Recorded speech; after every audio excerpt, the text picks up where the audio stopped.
have to adapt this approach to specific clients? And if so, how do you do that?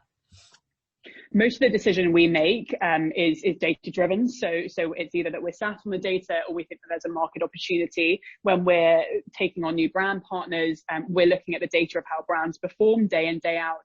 But also we sit incredibly close to our community in terms of what they want and hope and expect to see from us. And also I think it's a really important feature to, well, a thing as a startup founder to understand is that not everything's going to go right all the time. And we spend a lot of our time working out what went wrong and what could have been better. So you have lots of people that tell you you've got a great idea and a great business, but what I'm most interested in as the CEO of Her is how we can be better, how we can always be better, always be one step ahead. And that's where a lot of our focus goes. So if I trust my gut and believe that there's going to be a feature that's better for our community, we normally put it to them, ask them, is this something you guys want, before we then obviously invest in said feature. Fantastic. Yeah. And do you think this approach is specifically beneficial to those in the tech sector? And if so, why? Or not? For sure. I think a lot of tech businesses are data driven. I think where tech businesses differ to where the Her rental platform sits is that we are just much closer to our customer. So we really pride ourselves on the fact that we have an under 3-minute response time to a chatbot, so that you can speak to a real person in real time. I'm incredibly vocal in terms of, my founder journey and what I hope for the future of fashion. And I think that's tech as an industry can sometimes feel quite faceless. And what I want is to put my name behind Her and explain to people what our mission is, what my personal mission is. The reason I get out of bed every morning is to democratize fashion and make fashion circular.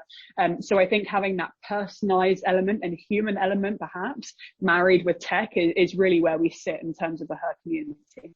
Great. Yeah. Fantastic answer. This is like when I ask sometimes obvious questions, it's just so that I've got the soundbite out of it. But what are the benefits for bringing evidence and data to the table? It means that when you make a decision, you can hopefully make the right decision. As a founder, there are lots of decisions to make all day, every day, particularly over the last year. It's been a time of, shall we say, pivots as one word. And now is the time where the pressure is on to make the right decisions. So whenever we are faced with options, and normally there are different options. There might be an A option and there might be a B option. My team's job and my job is to look at the data behind both approaches before we make a decision. We're at a time where fashion rental is really booming in the UK, and we feel very proud to be spearheading that movement. But it's also at a time where it's incredibly busy. My team are incredibly busy, and we want to make sure that we're best placed to make smart decisions. Not everything goes well, as I mentioned, but what's really key is using data to drive the decisions you make at a really micro level, but at a really macro level, in terms of this impacting you operating a business in 1 week versus in 1 year versus in 10 years, because that's how you have to think in the current climate. Totally. So just a question here as well. I guess your approach to securing investment, I've written defies traditional approach, but I don't think it does, because people have always been bringing facts to the table when it's necessary. But maybe it's not the traditional approach of like a long pitch deck that is, a big narrative and a big story, and then not that behind it. Have you ever found that, you've had to cater to that and you've had to provide that as well? Or have you ever found that, you've had a client that where it hasn't worked, and how have you dealt with that and shaped? I guess what I'm asking is there a way that you sometimes shaped the numbers and the facts into a more traditional route of pitching, or is it that you mostly predominantly just go in with them in pitching and take a different route to what I suppose is expected? That makes sense. It's a bit wafty. Yeah, I think whenever you raise money, there are hoops to jump through, for sure. We go through them all day, every day.